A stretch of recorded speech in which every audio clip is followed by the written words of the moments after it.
This is a mid-range squat hip shift with arm reaches.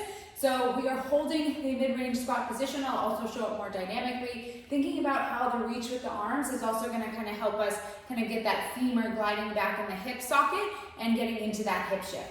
So I'm going to inhale, exhale, just get these ribs in a nice position. When I exhale, making sure that I don't drop my sternum. So I'm thinking about keeping the sternum elevated as I inhale into the chest and then exhale the ribs in a good position.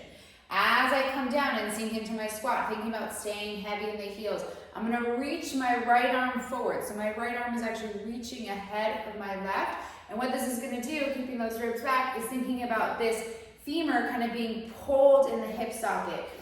Inhale as I reach, exhale back to center. Thinking about, not over tucking, arching through the low back. So I'm going to shake it out.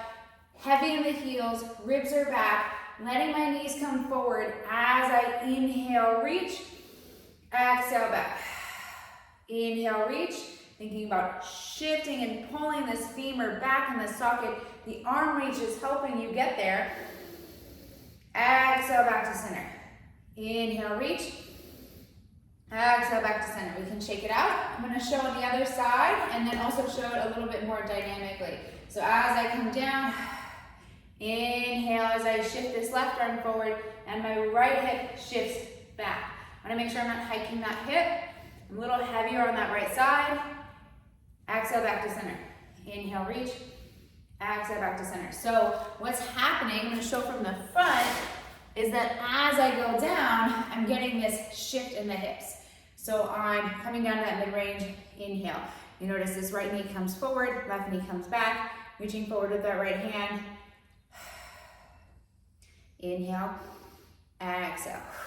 If holding the isometric in the mid-range is a little bit too difficult, we can just make it a little bit more dynamic. So I'm going to think about coming into that hip shift as I reach that right hip, hand forward, heavy in that left side, and then come back. Inhale, reach. Reaching that right hand forward, ribs are back, and then exhale, come through. Other side, inhale, reach. Exhale, come forward. Inhale, reach, shift into that right side. I'm not falling to the right, I'm just letting this femur glide back in the hip socket and then come back up. So it's that reach with the left arm, into the right hip, come up. So this is your hip shift squat with arm reach. Also option to hold that mid-range isometric.